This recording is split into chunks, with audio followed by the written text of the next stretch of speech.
आज हम लोग जो केमिस्ट्री का जो हम लोग का चल रहा है एस ब्लॉक एलिमेंट, उसमें हम लोग आज ग्रुप 2 एलिमेंट के बारे में पढ़ेंगे। ग्रुप 1 में जाहिर है कि तुमने पढ़ाई किया सब चीज़, उसका कंपाउंड सोडियम के जितने थे उन सबों को या उसका बायोलॉजिकल एक्शन, इन सबों को हमने देखा। और तुम जो एनसीईआरटी बुक के जो एक्सरसाइज हैं उसको सॉल्व कर में देख लोगे, जो कि ग्रुप 1 का है क्वेश्चन, उसको तुम देख सकते हो।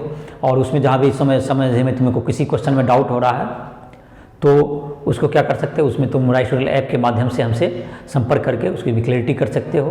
किसी फिजिक्स हो, केमिस्ट्री हो, मैथ हो, किसी भी चीज़ की में तुमको कहीं भी डाउट हो रहा है तो हमसे पर्सनली कांटेक्ट करके भी राइस ट्यूटोरियल ऐप के माध्यम से को प्ले स्टोर से डाउनलोड करके हमसे संपर्क कर सकते हो। और इस प्रकार से क्या होगा, तुम्हें जितना जो भी डाउट हो रहा है उसका समाधान हो जाएगा। और जो भी तुमको जेईई मेंस, एडवांस या नीट, इन सबों की प्रिपरेशन के लिए भी तुमको फिजिक्स, केमिस्ट्री, मैथ किसी भी चीज़ के में कोई भी प्रॉब्लम में दिक्कत हो हमसे संपर्क कर सकते हो। आज हम लोग ग्रुप 2 एलिमेंट के बारे में पढ़ेंगे एस ब्लॉक में। ग्रुप 1 एलिमेंट के बारे में हम लोगों ने जितना एनसीईआरटी बुक के आधार पर जो लेक्चर था हमने ख़त्म किया। और ग्रुप 2 एलिमेंट में, तो ग्रुप 2 में कौन कौन एलिमेंट हैं? ग्रुप 2 में तुमको है एलिमेंट का नाम याद होगा, नहीं तो देखो मैं लिखता हूँ। Beryllium, magnesium, calcium, strontium, barium और रेडियम, ये एलिमेंट हैं ग्रुप 2 के। तो जाहिर है कि इसके एटॉमिक नंबर का जहाँ तक बात करें हम लोग, इसके एटॉमिक नंबर होते हैं। बेरिलियम का एटॉमिक नंबर कितना हो गया? ये 4 हो गया। मैग्नीशियम का एटॉमिक नंबर 12 होता है। कैल्शियम का एटॉमिक नंबर 20 होगा। स्ट्रॉन्शियम का 38 होगा। और इसका तुमको बेरियम का 56 होगा।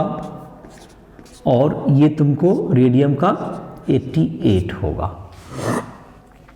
तो बेरिलियम के अलावा जितना भी एलिमेंट हैं ये तुमको अर्थ क्रस्ट पर भी पाए जाते हैं। और ये इसके जो कि ऑक्साइड्स और हाइड्रोक्साइड्स जो होते हैं ये एल्कलाइन होते हैं और ये अर्थ में भी पाए जाते हैं, अर्थ क्रस्ट में पाए जाते हैं। इसलिए इसको हम लोग एल्कलाइन अर्थ मेटल कहते हैं। हम लोग alkaline earth metal except beryllium, except B E अलावा, बेरिलियम के अलावा जितने एलिमेंट हैं उसको हम लोग क्या कहते हैं, ये तुमको एल्कलाइन अर्थ मेटल कहेंगे। जहाँ तक इसके इलेक्ट्रॉनिक कन्फिगरेशन की बात है उसको लिख सकते हो। जाहिर है कि इसका इलेक्ट्रॉनिक कन्फिगरेशन NS2 होता है, जैसे कि ग्रुप 1 का NS1 होता था अल्कली मेटल का। तो ये तुमको इसको लिख देते हैं 1s2 और 2s2। उसके बाद जहाँ तक इसका इलेक्ट्रॉनिक कन्फिगरेशन इजीली लिख सकते हो 1s2, 2s2, 2p6 और 3s2। तो ये जाहिर है कि 3s2 पे लास्ट करेंगे। ये तुमको 4s2 पे लास्ट करेगा। तो इस सबका इलेक्ट्रॉनिक कन्फिगरेशन लिखना आसान ही है। 1s2, 2s2, 2p6, 3s2, 3p6 और 4s2। उसका नोबल गैस के आधार पर भी कॉन्फ़िगरेशन लिख सकते हो। तो चलो इसका नोबल गैस के आधार पर लिख देते हैं कॉन्फ़िगरेशन। इसके बाद से तुमको 4s2 के बाद क्या आता है, 3d10 आता है, 4p6, 5s2। तो इसमें जो नोबल गैस में तुम्हारा 5p6 का तो इसमें तुम्हारा आ जाएगा जो कि 38 के पहले का नोबल गैस कौन है, क्रिप्टन 36, क्रिप्टन 36। तो इसमें क्या आ जाएगा, तुम्हें 5s2 आ जाएगा क्रिप्टन। और यहाँ पे तुम्हें क्या आ जाएगा इसके बाद 5s2 के बाद कौन कौन आएगा orbital, 4d10, 5p6, then 6s2। 5p6 में क्या होगा, तुम्हें जेनॉन आ जाएगा 54, जेनॉन 54। ये तुम्हारा हो गया Xe54 और ये हो गया 6s2 इसमें आ गया। ये तुमको इसमें जहाँ तक है ये तुमको आ जाएगा Rn86। तो Rn86 में जहाँ तक है 86 में, यहाँ पे 86 कैसे आएगा, तो यहाँ पर देखो तुम्हारा जो है इसके बाद जो तुम्हारा 6s2 के बाद 4f14 आ जाता है, F एलिमेंट आता है, फिर 5d10, फिर 6p6, फिर 7s2। तो मैंने बोल दिया इसका इलेक्ट्रॉनिक कन्फिगरेशन, तो ये तुम नोट डाउन कर सकते हो। और ये हो गया 7s2, एक लिखना यहाँ छुटा हुआ है, तो 7s2 ये तुम्हारा इलेक्ट्रॉनिक कन्फिगरेशन होगा इसके। जहाँ तक कि इसके एटॉमिक साइज की बात है, एटॉमिक रेडियस इसका क्या होगा, जैसे जैसे हम लोग ग्रुप में ऊपर से नीचे आते हैं तो एटॉमिक मेटलिक रेडियस जो तुम्हारा है, जिसको एटॉमिक रेडियस भी कह सकते हैं, मेटल का मतलब कि जो कि मेटलिक रेडियस तुमको डिफाइन होता है मेटल में, जो कि केटाइन जो कि तुमको बाहर निकल केटाइनिक जो बनता है उसके एक केटाइन से दूसरे केटाइन के बीच का डिस्टेंस जो मेटलिक बॉन्ड बनता है, उसके बीच में जब मेटलिक बॉन्ड बन जाएगा तो उसके बीच का जो डिस्टेंस है न्यूक्लियस का, उसका हाफ को हम लोग क्या कहते हैं, मेटलिक रेडियस कहते हैं। तो मेटलिक रेडियस जो तुमको है इसका, और तो ये जो तुम्हारा है मेटल का जो रेडियस होगा ये तुमको क्या होते हैं इंक्रीज करेगा। टॉप टू बॉटम क्या होता है, जो सामान्य ट्रेंड है कि जैसे जैसे नीचे आएंगे तो नंबर ऑफ ऑर्बिट क्या होता जाता है, बढ़ते जाता है। तो ये जो एटॉमिक और मेटेलिक और आयनिक रेडियस, मेटेलिक और ionic radius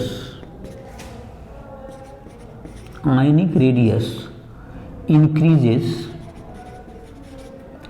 top to bottom in the group, top to bottom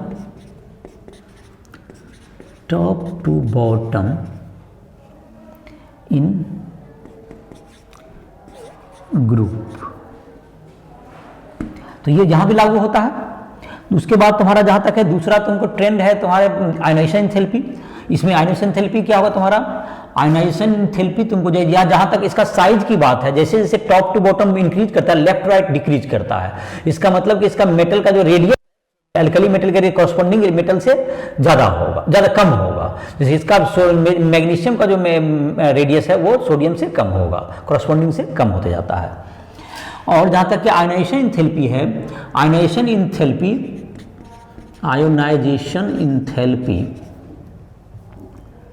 enthalpy decreases down the group, क्योंकि तुम्हारा इलेक्ट्रॉन जो होता है डिक्रीजेस। ये तुम्हारा इलेक्ट्रॉन जैसे जैसे हम लोग ऊपर से नीचे आते हैं टॉप टू बॉटम, तो क्या होगा तुम्हारा, इसका मतलब है कि तुम्हारा जो न्यूक्लियस से जो एटम का डिस्टेंस है वो बढ़ते जाता है, जिससे कि इलेक्ट्रॉन को बाहर निकालना ईजी होता जाता है। और इस प्रकार से उसके आयनाइजेशन एंथैल्पी में क्या आती है, कमी आती है। तो जैसे जैसे हम लोग टॉप टू बॉटम जाएंगे तो जो इसके एटॉमिक रेडियस बढ़ रहे हैं, तो एटॉमिक रेडियस अगर बढ़ रहे हैं तो जाहिर है कि इलेक्ट्रॉन का डिस्टेंस न्यूक्लियस से बढ़ रहा है, तो न्यूक्लियस का अट्रैक्शन पावर कम हो रहा है। इसका मतलब उसका आयनाइजेशन एंथैल्पी डिक्रीज करेगी। तो इसलिए टॉप टू बॉटम इसमें कहीं कोई एक्सेप्शन नहीं है। और जहां तक है एल्कली मेटल की तुलना में देखेंगे तो ये आयनाइजेशन एंथैल्पी उससे हाइयर होगा। और जहाँ तक की बात रही तुमका, जब वाटर में इसको जब इसके आयन को डालते हैं तो जैसे जैसे स्मॉलर कैटायन होता है उसका जो आयनाइजेशन एंथैल्पी है वो ज़्यादा होता है। Hydration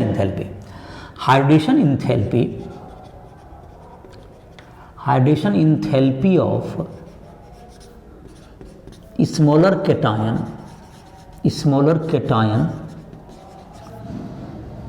is more, hence hydration enthalpy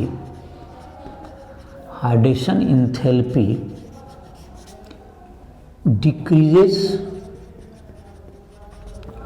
down the group, it has down the group. तो मतलब किसको लिखते हैं पहले, Be2+ का हाइड्रोजन एंथैल्पी ज़्यादा होगा Mg2+ से, इसका ज़्यादा होगा Ca2+ से, इसका ज़्यादा होगा Sr2+ से, और इसका ज़्यादा होगा Ba2+ से। Group two element has higher hydration enthalpy then corresponding alkali metal।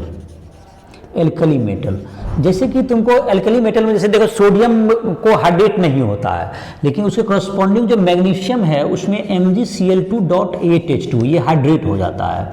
उसी प्रकार पोटेशियम हाइड्रेट नहीं होता, जबकि इसमें सोडियम NaCl नो हाइड्रेशन, इसलिए वाटर नहीं रखता है। इसी प्रकार देखेंगे CaCl2.6H2 ये रखता है, जबकि यहाँ पे KCl में हाइड्रेशन नहीं होगा, नो हाइड्रेशन। तो इस प्रकार से क्या होगा, तुमको हाइड्रेशन रहता है, और नीचे के भी जो है तुमको हाइड्रेशन का एंथैल्पी हाइड्रेशन रहता है। और बेरिलियम का तो जाहिर है सबसे अधिक होता है ये हाइड्रेशन। तो इस प्रकार से क्या होगा तुम्हारा, तो जहाँ तक इलेक्ट्रॉनिक केमिस्ट्री हो गया, इसका इलेक्ट्रॉनिक केमिस्ट्री NH2 हो गया, जिसको बेरिलियम को छोड़ के सबको एल्कलाइन अर्थ मेटल कहते हैं। जैसे जैसे टॉप टू बॉटम जाएंगे एटॉमिक रेडियस या मेटेलिक रेडियस या आयनिक रेडियस क्या हो जाएगा, तुमको इंक्रीज करेगा। और जैसे जैसे रेडियस बढ़ता जाता है आयनाइजेशन एंथैल्पी कम होता जाएगा। Smaller the size of cation the greater the hydration enthalpy, जो हाइड्रेशन एंथैल्पी लिबरेट होता है वह ज़्यादा होगा। और इस जो कि तुम्हारा ट्रेंड है, और जो कि कॉरस्पॉन्डिंग एल्कली मेटल की तुलना में जहाँ जहाँ तक कहें आयनाइजेशन एंथैल्पी क्या होगा, तुमको बढ़ जाएगा, इलेक्ट्रोलाइट बढ़ता है।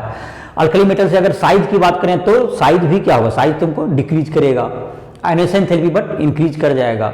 हाइड्रेशन एंथैल्पी इसकी ये ज़्यादा हाइड्रेट होते हैं, चार्ज इसका ज़्यादा है, इसलिए हाइड्रेशन ज़्यादा होगा। इसके बाद तुमको आते हैं इसका फिजिकल प्रॉपर्टी पर आते हैं। Physical property, physical property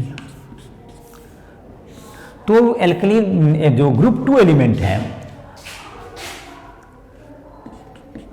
it has it shine like silver, ये सिल्वर की तरह इसका शाइनिंग होता है। Be and Mg ग्रेइश, इसका कलर कुछ ग्रेइश हो जाता है।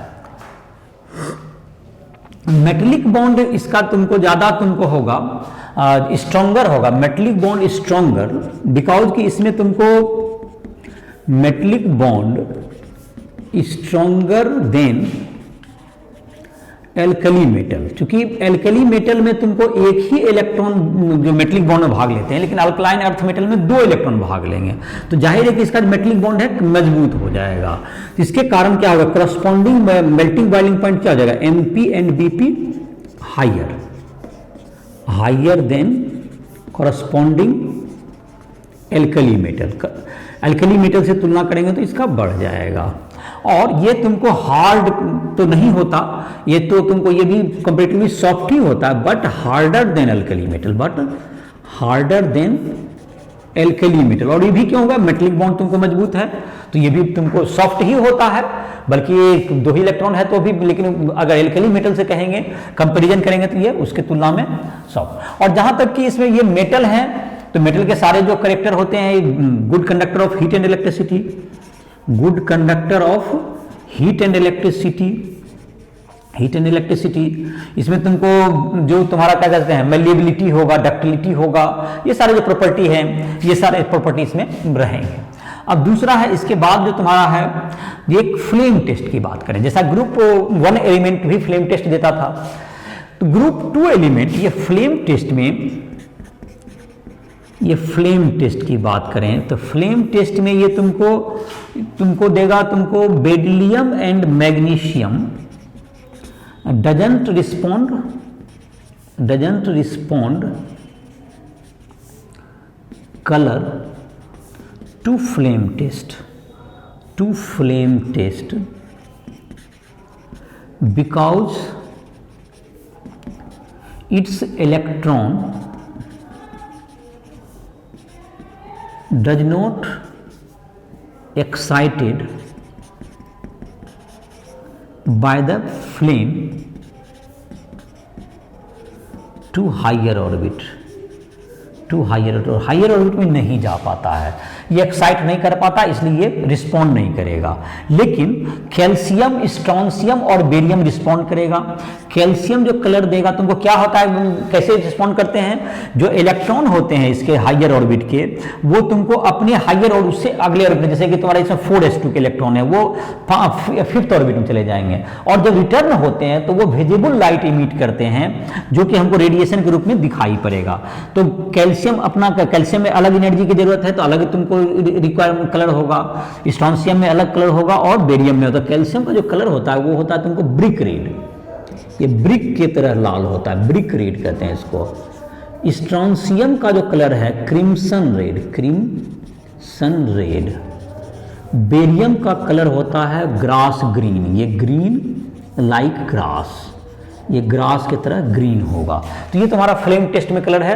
बेरिलियम मैग्नीशियम में जो चूंकि कम ऑर्बिट होता है तो उसकी एनर्जी ज़्यादा होती है, इलेक्ट्रॉन की जो एनर्जी ज़्यादा चाहिए, एनर्जी किसमें आगे ऑर्बिट में जाने के लिए उसका एनर्जी का जो डिफरेंस होता है वो अधिक होता है। जैसे जैसे हायर ऑर्बिट में चलते जाते हैं ये एनर्जी का डिफरेंस घटता जाता है और एक्साइट करना क्या हो जाता है, ईजी हो जाता है। जैसा कि एटॉमिक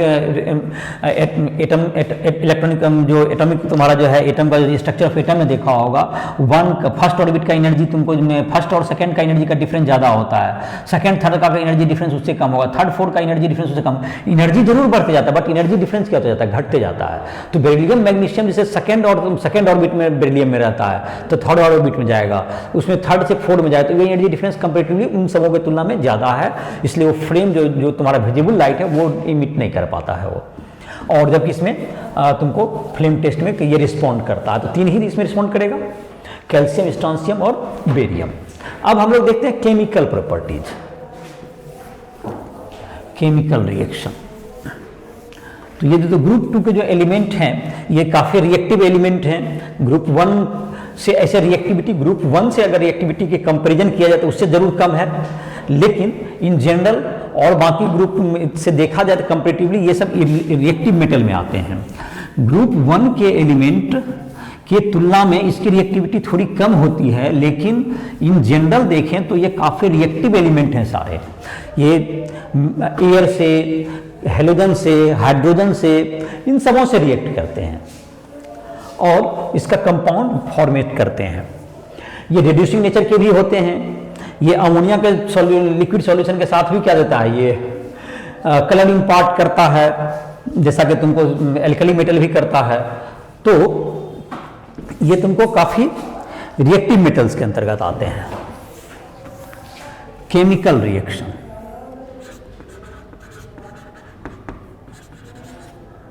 केमिकल प्रॉपर्टी नंबर पहला,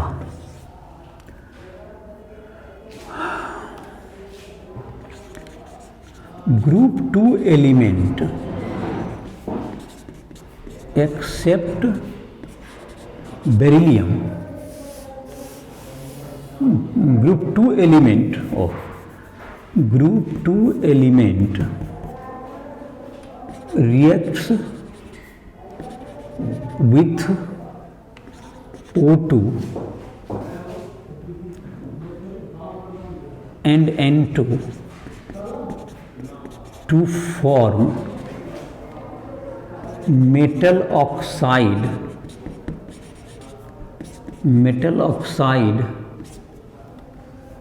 and metal nitride। मेटल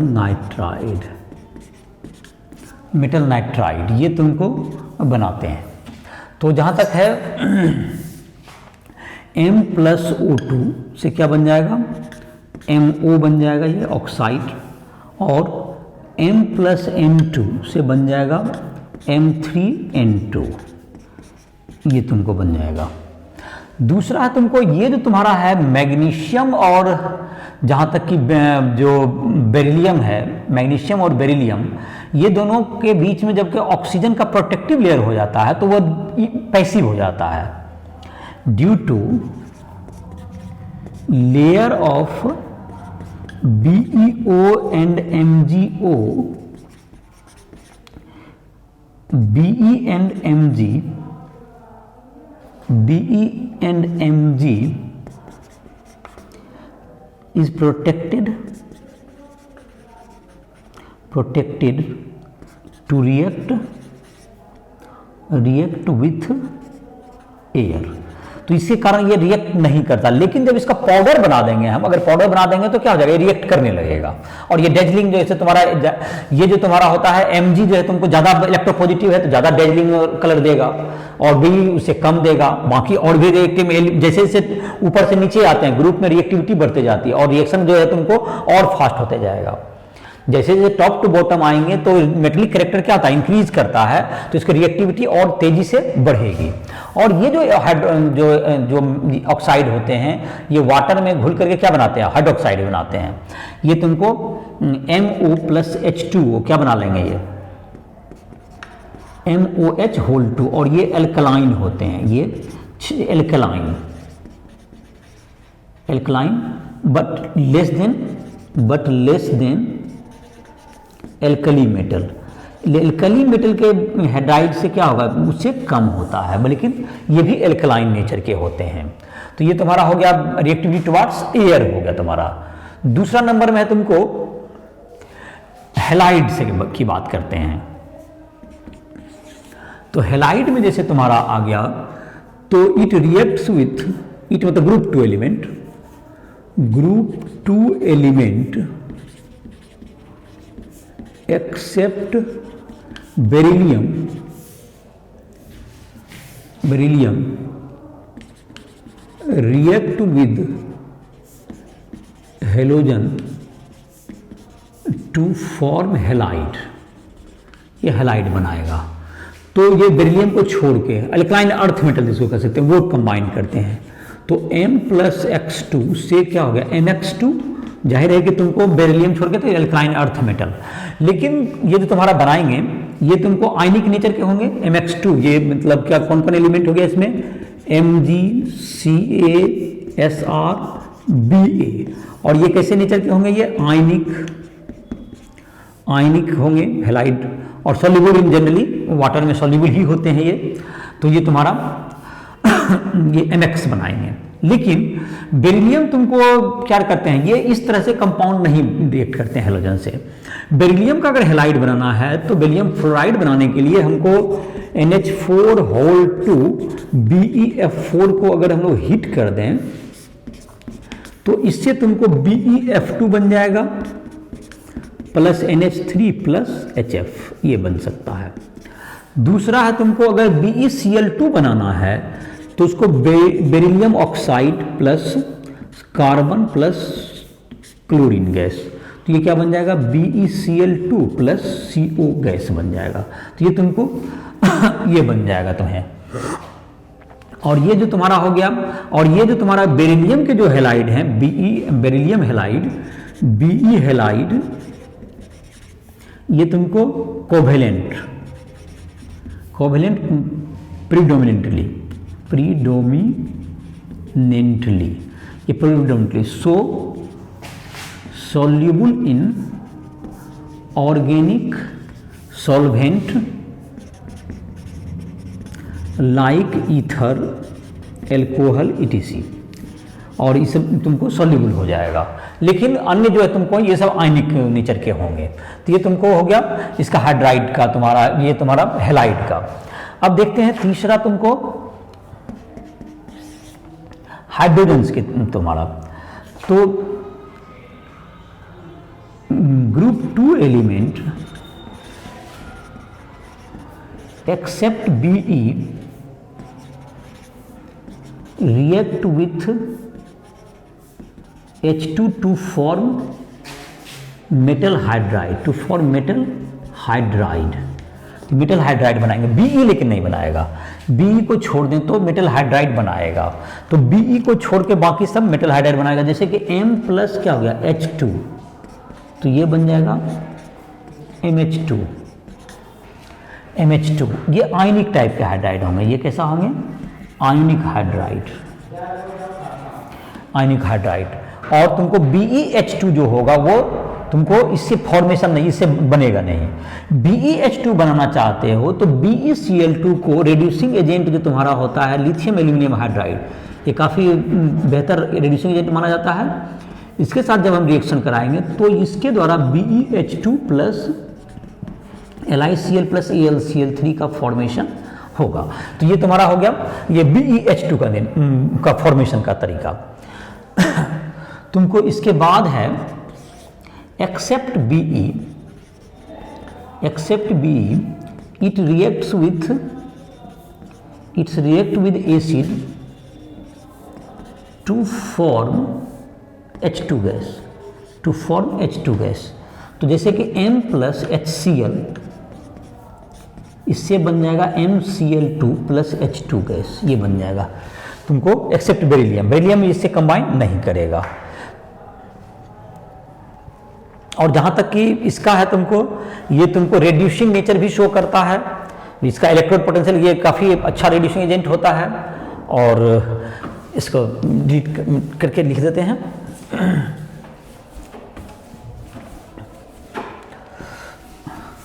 तो ये जो तुम्हारा मेटल जो है तुम्हारा ग्रुप 2 एलिमेंट काफ़ी अच्छे मेटल हैं।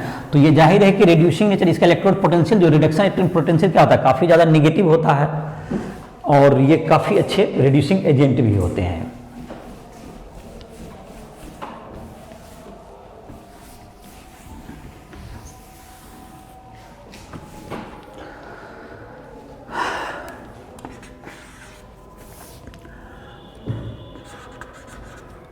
Group 2 element has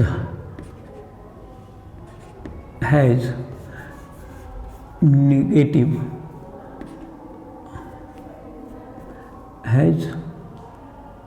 more negative. Group 2 element has negative ion electrode potential, has negative electrode potential, has negative electrode potential, so it is reducing in nature, ये reduce करता है nature में। तो ये तुम्हारा हो गया ग्रुप 2 एलिमेंट का रिड्यूसिंग नेचर करता है। The electrode potential of beryllium, the electrode potential Be2 plus oblique Be is less negative, but it has reducing nature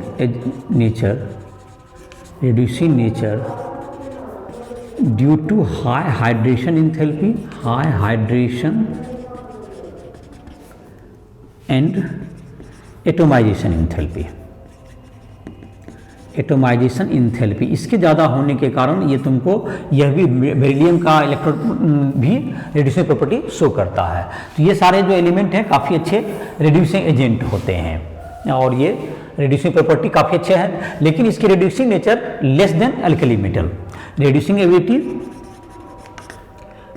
ability less than alkali metal. Alkali metal इससे बेहतर alkali metal, reducing agent जो है alkali metal का इससे बेहतर होता है।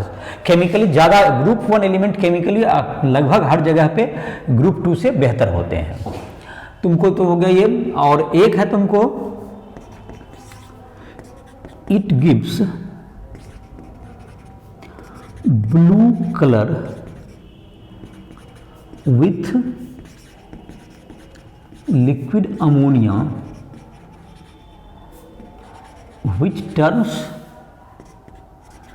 black in excess of ammonia, excess of NH3। तो M plus X plus Y NH3 ये बन जाएगा MNH3 whole X, X2 plus और इधर 2E minus NH3 whole Y और ये 2 माइनस, ये ब्लू सॉल्यूशन। और ये तुमको it is conducting due to क्या हो जाएगा तुम्हें, conducting due to ammoniated electron, due to ammoniated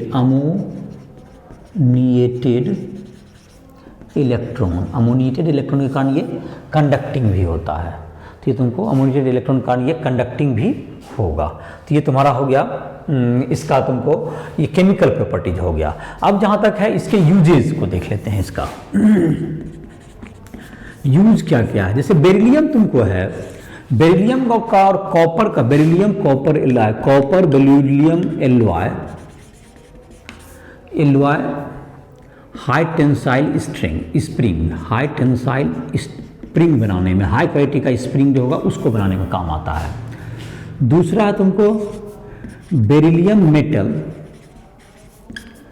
x ray tube window, X-ray tube का विंडो बनाने में काम आएगा। ये दूसरा इसका यूज हो गया। तीसरा यूज है मैग्नीशियम का लेते हैं।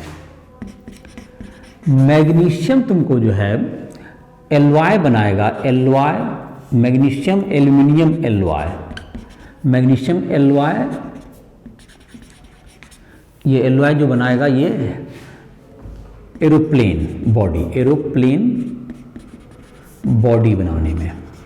और साथ ही साथ ये जो मैग्नीशियम के साथ साथ ये मैग्नीशियम के Sn, उसके अलावा तुमको क्या हो गया, तुम्हें मैग्नीशियम Sn, Zn etc के साथ क्या बनाएगा ये तुमको कॉपर, इन सबों के साथ ये एलॉय फॉर्म करता है, ये एलॉय फॉर्म करेगा मैग्नीशियम।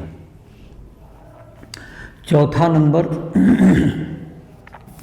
मैग्नीशियम का जो तुमको हाइड्रोक्साइड होता है, जिसको हम लोग मिल्क ऑफ मैग्नीशिया कहते हैं, ये हो गया मिल्क ऑफ मैग्नीशिया, ये एंटा एसिड गैस की जो दवा कहते हैं उस रूप में काम कर सकते हैं। तुमको ये 5th हो गया MgCO3, ये टूथपेस्ट में रहता है, ये टूथपेस्ट में ये काफ़ी बड़ा पार्ट रहता है इसका। अगला तुम कह सकते हो कि magnesium react in air with brightness, so act as indicator के लिए भी रूप में इसका यूज कर सकते हैं, इंडिकेट करने के लिए किसी चीज़ का। तुमको इसके बाद जो है तुम्हारा है 7वां कह सकते हो calcium may be used as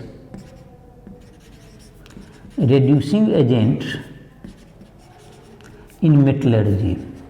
metal का एक्सट्रैक्शन जहां कार्बन रिडक्शन नहीं हो पाता तो कैल्शियम से आप रिडक्शन कर सकते हैं।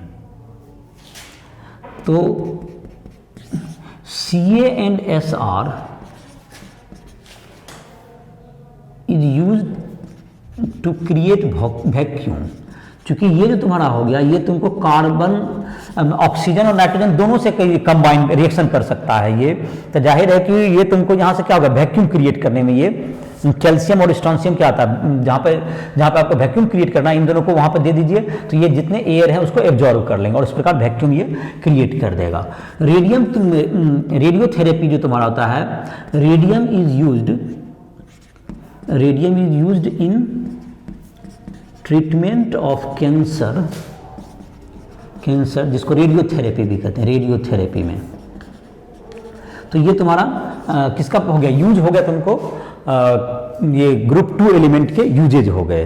तो इस प्रकार से तुमको क्या हो गया, इस लेक्चर में हम लोगों ने देख लिया ग्रुप 2 एलिमेंट का क्या है, उसको इल्क्लाइन अर्थ मेटल कहते हैं। बेरिलियम के अलावा जितने हैं तुमको उसको मिलकर बेरिलियम को छोड़ के जितने हैं वो सब अल्काइन अर्थ मेटल आते हैं। उसके इलेक्ट्रॉनिक कन्फिगरेशन जैसे जैसे तुमको है फिजिकल प्रॉपर्टी, उसका जो फ्लेम टेस्ट में 2 करते हैं, 2 का रिस्पॉन्ड नहीं करते हैं, बाकी 3 जो है तुमको फ्लेम टेस्ट में कलर देते हैं। कैल्शियम का ब्रिक रेड कलर होता है, क्रिम्जी रेड कलर हो गया स्ट्रोंशियम का, और ग्रीन कलर होता है तुमको बेरियम का जो ग्रास की तरह होता है। तो ये तुम्हारा इस मेटल जैसे केमिकल प्रॉपर्टी था कि ये तुमको एयर में इसका जो है ग्रुप 1 के एक ही एलिमेंट ऑक्सीजन से दो सभी कंबाइन करते हैं, लेकिन लिथियम ही सिर्फ ग्रुप 1 में जो नाइट्रोजन से रिएक्शन करता है, लेकिन इस ग्रुप के सारे एलिमेंट नाइट्रोजन से रिएक्शन करते हैं। और जैसे जैसे ऊपर से नीचे आते हैं रिएक्टिविटी बढ़ते जाती है। हेलोजन से भी रिएक्शन करते हैं, हेलोजन से रिएक्शन करके ये हैलाइड बनाते हैं, जो कि जिसका हैलाइड पाया जाता है। लेकिन मतलब मेटल से डायरेक्ट कंबाइन करके हेलोजन तुम्हारा जो है, हेलोजन का मतलब हो गया एक्स का मतलब फ्लोरीन, क्लोरीन, ब्रोमीन, आयोडीन साथ देते हैं। लेकिन बेरिलियम जो है तुमको उसको अलग से बनाने के लिए हमको क्या करना पड़ता है, उसके अलग से रिएक्शन थे जो NH4 होल टू BeF4 को हिट करके BeF2 बना सकते हैं। BeO plus C plus Cl2 carbon के साथ उसको रिएक्शन करा के क्या बनाते हैं, BeCl2 का फॉर्मेशन करते हैं। सभी मेटल जो है बेरिलियम को छोड़ के सब मेटल के साथ अगर हाइड्रोजन से रिएक्शन करा तो बेरियम मेटल हाइड्राइड देता है। लेकिन बेरिलियम को बनाना है तो लिथियम एल्यूमिनियम हाइड्राइड को जब बेरियम क्लोराइड के साथ रिएक्शन कराते हैं तो बेरिलियम हाइड्राइड प्राप्त होता है। ये तुम्हारा हो गया। उसके बाद जो ये रेड्यूसिंग नेचर शो करता है सारे एलिमेंट। और तुमको ये जो तुम अमोनिया के साथ जो है लिक्विड अमोनिया के साथ क्या देता है, ये लिक्विड अमोनिया के साथ ये तुमको डीप ब्लू सॉल्यूशन बनाता है, जो कि in excess of ammonia it becomes dark या ब्लैक कलर। और तुम्हारा ये अमोनिएटेड इलेक्ट्रॉन के कारण ये जो सॉल्यूशन होते हैं ये कंडक्टिंग इन नेचर होते हैं। और इसके यूजेज के बारे में हमने देखा कि मतलब मिल्क ऑफ मैग्नीशिया जो कि एंटासिड के रूप में काम है, जिसका लिस्ट तुमने देखा लगभग, ये तुमको 9 मैंने यूजेज बताए। और नेक्स्ट लेक्चर में हम लोग पढ़ेंगे इसके जो कंपाउंड्स हैं जो मैग्नीशियम के, और या तुमको जो ग्रुप 2 एलिमेंट के जो कंपाउंड्स हैं, ऑक्साइड्स हैं, हाइड्रोक्साइड हैं, हेलाइड हैं, या ऑक्सो एसिड्स के साथ ये कैसा सॉल्ट बनाते, जैसा कि हमने ग्रुप 1 का भी पढ़ा था। ये तुमको ग्रुप 2 के जो एलिमेंट हैं ये तुमको किसके साथ बनाएंगे, ये तुमको बेरिलियम जो है तुमको एनोमेलियस बिहेवियर शो करते हैं, उसके बारे में पढ़ेंगे। बेरिलियम और एल्यूमिनियम का डायगोनल रिलेशनशिप भी हम लोग देखेंगे। तो इन सबों को हम लोग नेक्स्ट लेक्चर में पढ़ेंगे। तुम लोग को जो भी दिक्कत है, कोई भी क्वेश्चन तुमको डाउट होता है, तुम राइट रूल ऐप के माध्यम से हमसे संपर्क करके ये कोई भी को डाउट पूछ सकते हो, फिजिक्स केमिस्ट्री या मैथ किसी भी टॉपिक में। तो तुमको जो JEE mains, JEE advance, JEE का या नीट का तैयारी करना हो, उसके लिए तुम राइट रूल ऐप पर आ सकते हो। तो इसी के साथ इस लेक्चर को समाप्त कर रहे हैं।